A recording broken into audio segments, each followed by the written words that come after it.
Hello दोस्तों, welcome to sleepy classes.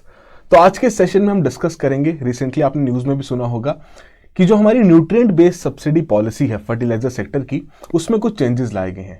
तो ये डिस्कस करते हैं क्या ये चेंजेस है और क्या इनका इम्पैक्ट देखने को मिलेगा। शुरुआत करने से पहले एक छोटी सी पीस ऑफ इन्फॉर्मेशन आप सभी के लिए जो 2024 के लिए प्रिपेयर कर रहे हैं कि फ्लैट 20% का डिस्काउंट यहाँ पर रखा गया है सभी prelims courses as well as test series पर। प्री 24 ये कूपन कोड आप यूटिलाइज कर सकते हैं। 24 फेब तक ये वैलिड है, तो यूज कीजिए इस कूपन कोड को, एनरोल कीजिए हमारे कोर्सेज में एंड अपनी यूपीएससी की प्रिपरेशन को और बेहतर बनाइए। चलिए, तो इस प्रकार के न्यूज आर्टिकल्स आपने डेफिनेटली देखे होंगे जहां पर सरकार द्वारा प्रॉफिट मार्जिन्स के ऊपर कैप लगाई गई है for the makers of non urea fertilizers. तो डिस्कस करते हैं क्या है ये चीज। तो किसी भी एग्रीकल्चरल सिस्टम के लिए कुछ ना कुछ इनपुट्स तो चाहिए होंगे। देखिए, land as a fix resource वहां पर अवेलेबल है, ठीक है, और उस लैंड में आपकी सॉइल है जो कि हेल्प करती है उस प्रकार की एग्रीकल्चरल प्रोडक्टिविटी बढ़ाने के लिए। बट अपार्ट फ्रॉम दैट आपको उसी प्रकार के सीड्स भी वहां पर चाहिए, वैसा ह्यूमन लेबर भी आपको चाहिए। अपार्ट फ्रॉम दैट आपको कुछ मशीन्स की भी जरूरत पड़ सकती है। बट वहीं जो आपका ये लैंड रिसोर्स है जहां पर आपकी सॉइल है, उसका न्यूट्रिएंट कंटेंट बढ़ाने के लिए कि भैया उसका उस प्रकार की हेल्थ बरकरार रखने के लिए जैसे कि एक आम आदमी को भी जरूरत पड़ती है, तो वैसे ही यहां पर यूज किए जाते हैं फर्टिलाइजर्स। तो फर्टिलाइजर्स बेसिकली क्या है, आपके नेचुरल या फिर आर्टिफिशियल सब्सटेंसेस हैं जिनमें कुछ केमिकल एलिमेंट्स देखने को मिलते हैं, नाइट्रोजन, फास्फोरस, पोटाशियम, जो कि हेल्प करेंगे प्लांट्स की ग्रोथ में, उनकी प्रोडक्टिविटी बढ़ाने में। तो जैसे आपका यूरिया हो गया, डायमोनियम फॉस्फेट, म्यूराइट ऑफ पोटाश, ये कुछ कॉमन फर्टिलाइजर्स हैं जो कि इंडिया में यूज किए जाते हैं। तो देखिए, जो फर्टिलाइजर्स की इंडस्ट्री है डेफिनेटली कैपिटल इंटेंसिव है। उस तरीके से जो प्रोडक्ट इनके द्वारा यहां पर तैयार किया जाता है थोड़ा महंगा देखने को मिलता है। अब हमारा जो एग्रीकल्चरल सिस्टम है जिस पर बहुत सारे लाइवलीहुड, बहुत सारे हाउसहोल्ड्स यहां पर डिपेंडेंट हैं, तो उनके लिए थोड़ा मुश्किल है इतना हैवी प्राइस पे करने के लिए। तो उसी बेसिस पर सरकार ने क्या कहा, सरकार कहती है कि मैं आपके लिए एक फर्टिलाइजर सब्सिडी यहां पर निकालूंगा। बट वो जो फर्टिलाइजर सब्सिडी है उन्हें दो कैटेगरीज में डिवाइड किया गया है। पहली कैटेगरी कहती है कि न्यूट्रिएंट बेस्ड सब्सिडी यहां पर दी जाएगी, कि बेसिकली जो आपके एनपीकेएस, ये जो न्यूट्रिएंट्स हैं, जितना उनका अमाउंट किसी फर्टिलाइजर में देखने को मिलेगा उस बेसिस पर आपको उतनी सब्सिडी कंपनी को वहां पर प्रोवाइड की जाएगी। कैसे ये काम करती है इसका भी हम एग्जांपल लेंगे, आपको बिल्कुल क्रिस्टल क्लियर हो जाएगा।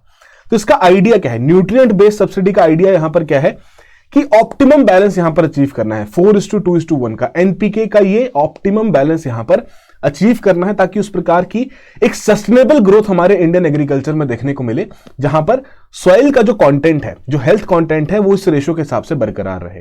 राइट, तो ये तो रही बात न्यूट्रिएंट बेस्ड सब्सिडी की, जहां पर हर एक न्यूट्रिएंट का सब्सिडी रेट सेट किया जाता है और उस न्यूट्रिएंट की क्वांटिटी किस फर्टिलाइजर में कितनी रहेगी उस हिसाब से सब्सिडी यहां पर दी जाती है। पर अब ध्यान रखने वाली बात यहां पर क्या है कि जो सब्सिडी पे की जाएगी वो फार्मर को नहीं दी जाएगी। फार्मर को ये कम रेट पर ही मिलेगा।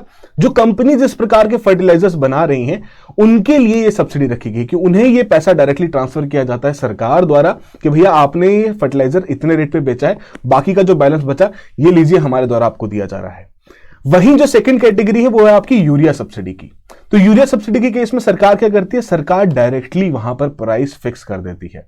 सरकार बोलती है कि भैया इतने प्राइस पर आप यूरिया को मार्केट में जाके बेचेंगे, बाकी जितना भी मार्जिन रहता है वो हमारे द्वारा डीबीटी के माध्यम से कंपनीज को, मतलब फर्टिलाइजर कंपनीज को यहां पर पे कर दिया जाएगा।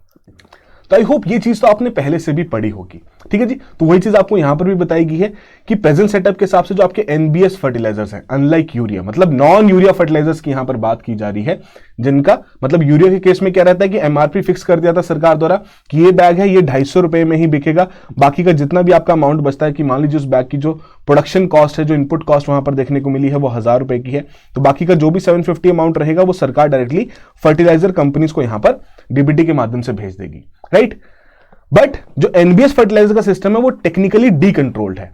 टेक्निकली डीकंट्रोल होने का मतलब यहां पर क्या है कि अंडर द एनबीएस रिजीम जो आपके एमआरपीज हैं they are suppose to be market determined, कि जितना प्राइस आपका उस पर्टिकुलर फर्टिलाइजर को बनाने में लग रहा है उतना ही प्राइस वहां पर सेट किया जाएगा। It's just that individual companies उन्हें यहां पर जब बेचेगी तो उनके द्वारा वहां पर सेट किया जाएगा, एंड जो भी सब्सिडी यहां पर सरकार अनाउंस कर रही है हर एक पर्टिकुलर न्यूट्रिएंट के लिए, उस सब्सिडी की अमाउंट किस पे वेरी करेगी कि भैया उस न्यूट्रिएंट का कंटेंट उस फर्टिलाइजर में कितना है। एग्जांपल के तौर पर यहां पर देखते हैं कि एक फर्टिलाइजर बैग है जिसमें आपका फास्फोरस 18 किलो देखने को मिलता है एंड 46 केजीज आपका पोटाशियम देखने को मिलता है, और इसकी जो प्रोडक्शन कॉस्ट है इस फर्टिलाइजर बैग को तैयार करने की 1500 रुपए की देखने को मिलती है। अब सरकार ने क्या बोला कि हम फास्फोरस के लिए सब्सिडी यहां पर किलोग्राम के हिसाब से 16 रुपए की देंगे। सिर्फ एग्जांपल के तौर पर ये वैल्यूज यूज की गई हैं, मैं ये नहीं कह रहा कि एग्जैक्टली यही वैल्यूज है, ठीक है। एंड पोटाशियम के लिए हमारे द्वारा यहां पर किलोग्राम पे 10 रुपए की सब्सिडी दी जाएगी, राइट। तो अगर हम सब्सिडी कैलकुलेट करें पोटाशियम के केस में, तो भैया 18 किलो आपका फास्फोरस है, माफी चाहूंगा पोटाशियम नहीं, फास्फोरस के केस में 18 किलो फास्फोरस है, उसके हिसाब से कैलकुलेशन यहां पर कर दी जाएगी, 288 वैल्यूज की वहां पर आएगी। फिर पोटाशियम के केस में सेम वही कैलकुलेशन की जाएगी कि 46 केजीज आपका वो प्रेजेंट है उस फर्टिलाइजर बैग में, उसको मल्टीप्लाई करके यहां पर 460 की वैल्यू आ जाएगी। तो टोटल सब्सिडी यहां पर कितनी बनी 748, कि सरकार द्वारा इस फर्टिलाइजर बैग के लिए इतनी सब्सिडी यहां पर दी जाएगी। अब यहां पर जो प्रोडक्शन कॉस्ट है बैग की, जो कि हमने 1500 रुपए अज्यूम की है, ये वेरी कर सकती है मार्केट के फ्लक्चुएशन के बेसिस पर। अगर उनकी इनपुट कॉस्ट ज्यादा लग रही है तो ये प्रोडक्शन कॉस्ट भी ज्यादा देखने को मिलेगी, जिसकी वजह से आफ्टर सब्सिडी जब ये फर्टिलाइजर मार्केट में बेचा जाएगा फार्मर को तो वो महंगा देखने को मिलेगा। अगर मार्केट फेवरेबल है, इनपुट्स इजीली अवेलेबल हैं, कम कॉस्ट लग रही है, तो उस केस में उसकी वैल्यू भी कम हो जाएगी। बट जब सरकार कितनी इस पे सब्सिडी देगी वो फिक्स कर दिया गया है पर न्यूट्रिएंट पर किलोग्राम बेसिस पर, राइट। तो उस हिसाब से अगर हम विदाउट एनबीएस देखें तो एमआरपी यहां पर क्या रहेगा कि प्रोडक्शन कॉस्ट यहां पर 1500 है, बाकी जो भी प्रॉफिट मार्जिन है उसे यहां पर ऐड कर देगी अपनी फर्टिलाइजर कंपनी। बट एनबीएस के साथ यहां पर क्या होगा कि जो इनपुट कॉस्ट, जो प्रोडक्शन कॉस्ट है, उसे यहां पर रिड्यूस कर दिया गया है कि ये इनपुट यहां पर सरकार द्वारा आपको प्रोवाइड की जा रही है, जिसके चलते जो हमारा प्राइस फाइनली रहेगा वो 752 प्लस प्रॉफिट मार्जिन रहेगा, ठीक है। तो ये जो प्रॉफिट मार्जिन है इसी पर थोड़ा सा यहां पर पॉइंट रखा गया रिसेंट जो नई गाइडलाइंस इशू की गई, कि यहां पर डिपार्टमेंट ऑफ फर्टिलाइजर ने बोला कि प्रॉफिट मार्जिन ज्यादा देखने को मिल रहा है कुछ फर्टिलाइजर कंपनीज के केस में, जिसकी वजह से ये जो आपके नॉन यूरिया फर्टिलाइजर्स हैं इनका प्राइस फिर ज्यादा देखने को मिलता है। जाहिर सी बात है, सिंपल सा मैथ्स आप इजीली यहां पर फॉलो कर सकते हैं, ठीक है।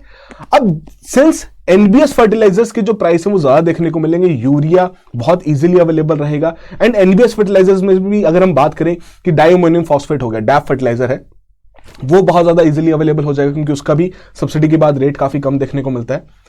तो कहीं ना कहीं यूरिया और डैप की ओवर यूटिलाइजेशन यहां पर देखने को मिल रही है, जिसकी वजह से जो हम 4:2:1 की रेशो अचीव करना चाहते हैं वो नहीं हो पा रही। एंड इंडियन एग्रीकल्चर में जो आपकी सॉइल है उसकी हेल्थ डिटेरेट होती जा रही है। क्यों? क्योंकि आपके यूरिया जैसे फर्टिलाइजर्स का ओवर यूटिलाइजेशन यहां पर हो रहा है, ठीक है, कि न्यूट्रिएंट जो आपका नाइट्रोजन है उसकी वैल्यूज यहां पर इन्फ्लेटेड देखने को मिल रही है, बढ़ती हुई देखने को मिल रही है, ठीक है। तो कहीं ना कहीं सरकार का ऑब्जेक्टिव क्या है कि भैया फार्मर के एंड पर उसके पास ऑप्शंस अवेलेबल रहें। देखिए ऑप्शंस अभी भी अवेलेबल हैं, बट जब पैसा खर्च करने वाली बात आती है तो हर एक व्यक्ति के मन में यही पॉइंट रहता है कि जो चीज सस्ते में मिल रही है चलो उसी को यहां पर यूटिलाइज किया जाए। अब इंपॉर्टेंट क्या है हमारे इंडियन एग्रीकल्चर सिस्टम के लिए कि जो सॉइल की रिक्वायरमेंट है, जितनी न्यूट्रिएंट की रिक्वायरमेंट है, वही फर्टिलाइजर उसके द्वारा फार्मर द्वारा यूज किया जाए। बट अब वो चीज नहीं हो रही। हालांकि सॉइल हेल्थ कार्ड स्कीम भी यहां पर देखने को मिलती है, बट इतना उसका इंप्लीमेंटेशन या उसका एप्लीकेशन फार्मर द्वारा नहीं किया जाता। वो जो भी अवेलेबल, इजीली अवेलेबल और कम दाम पे अवेलेबल फर्टिलाइजर है उनके द्वारा वही यहां पर यूज किया जा रहा है। तो इसी चीज को थोड़ा करेक्ट करने के लिए, इसी चीज को थोड़ा सा बेहतर करने के लिए सरकार ने यहां पर चेंजेस लिए हैं। सरकार क्या बोल रही है? सरकार कहती है कि भैया हम नई गाइडलाइंस यहां पर इशू कर रहे हैं ताकि जो रीजनेबलनेस है, ठीक है जी, कि क्या आपके एमआरपी होने चाहिए नॉन यूरिया फर्टिलाइजर्स के लिए, उनकी इवैल्यूएशन यहां पर की जा सके एंड उस बेसिस पर इतने ही प्राइस पर ये बेचे जाएं। तो कहीं ना कहीं जो हम कहते हैं कि इनडायरेक्टली कंट्रोल किया जा रहा था यहां पर आपकी एनबीएस पॉलिसी के थ्रू फर्टिलाइजर्स का प्राइस, अब वो कहीं ना कहीं वो जो कंट्रोल है वो थोड़ा और बढ़ता जा रहा है। क्यों? क्योंकि सरकार ने यहां पर क्या बोल दिया है कि भैया जितना आप मैक्सिमम प्रॉफिट मार्जिन यहां पर रख सकते हो वो पहले से निर्धारित कर दिया गया है। जो हमने पहले वैल्यूज यहां पर देखी थी कि भैया प्रॉफिट मार्जिन आप कितना यहां पर रखेंगे, तो वो पहले से ही निर्धारित कर दिया गया है डिफरेंट कैटेगरी ऑफ मैन्युफैक्चरर्स या फिर आपकी जो फर्टिलाइजर प्रोवाइड कर रहे हैं, कि जो जितनी भी आपकी कंपनी जो इंपोर्ट करके आगे सप्लाई कर रही है उनके लिए 8% का रखा गया है। जो मैन्युफैक्चरर्स हैं कि भैया रॉ मटेरियल कहीं और से लेके आ रहे हैं फिर खुद मैन्युफैक्चर कर रहे हैं, उनके लिए 10% का रख दिया गया है। एंड इंटीग्रेटेड मैन्युफैक्चरर्स कौन से हैं? जिनके द्वारा रॉ मटेरियल भी खुद बनाया जा रहा है एंड फाइनल प्रोडक्शन में जो उनका फर्टिलाइजर है वो भी उन्हीं के द्वारा बनाया जा रहा है, कि कंप्लीट प्रोडक्शन प्रोसेस एक ही जगह पर है। उन्हें हम कहते हैं इंटीग्रेटेड मैन्युफैक्चरर्स। तो उनके लिए क्या बोला गया कि आप 12% तक का यहां पर प्रॉफिट मार्जिन रख सकते हैं।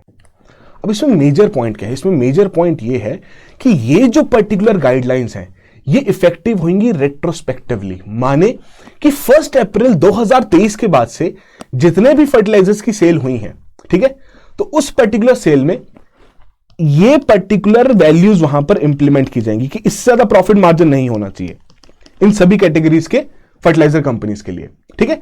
अगर इससे ज्यादा प्रॉफिट मार्जिन उन्होंने वहां पर एस्टैब्लिश किया है और उसके हिसाब से पैसा लिया है, सरकार कहती है उस पैसे को रिफंड किया जाए, सरकार को, डिपार्टमेंट ऑफ फर्टिलाइजर्स को वो पैसा वापस भेजना यहां पर जरूरी है।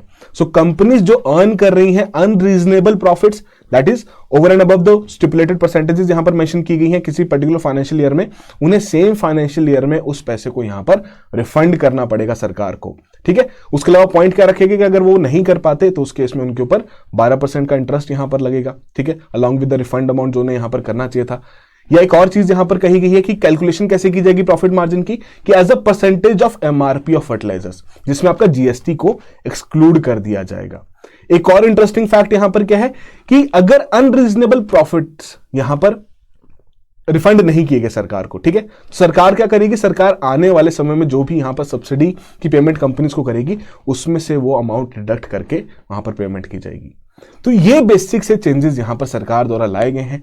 थोड़ा पुराना करंट अफेयर है बट जरूरी था इसको आपके साथ डिस्कस करना। आई होप सभी चीजें यहां पर समझ में आ गई हूं कि किस प्रकार से कैपिंग लगाई है। कहीं ना कहीं जो कंट्रोल था नॉन यूरिया फर्टिलाइजर्स के केस में वो अब और ज्यादा यहां पर बढ़ चुका है। तो बहुत सारे आर्टिकल्स, ओपिनियन आर्टिकल्स यहां पर देखने को मिल रहे हैं इस पर्टिकुलर टॉपिक से रिलेटेड, डेफिनेटली उन्हें गो थ्रू कीजिए। कहीं जगह कहा जा रहा है कि भैया एनबीएस जब आपका लागू किया गया था उससे पहले जो डायरेक्ट कंट्रोल देखने को मिलता था फर्टिलाइजर कंपनीज के ऊपर, वो कंट्रोल वापस आता हुआ यहां पर देखने को मिल रहा है with these kind of new guidelines. But जरूरी है यहां पर इन जो आपके नॉन यूरिया फर्टिलाइजर्स हैं उन्हें भी उस सेम प्राइस पॉइंट पर लाने का जो कि आपके यूरिया के अराउंड देखने को मिले, ताकि फार्मर्स इन फर्टिलाइजर्स को भी यूज करें, सॉइल हेल्थ कार्ड स्कीम का भी यहां पर यूटिलाइजेशन करें एंड जो एडुकेट रिक्वायरमेंट है उनकी सॉइल की उसे वहां पर इन फर्टिलाइजर्स के माध्यम से पूरा करें। चलिए, तो आई होप सभी चीजें यहां पर आपको समझ में आ गई हूं। So that will be all the very best, have a good preparation.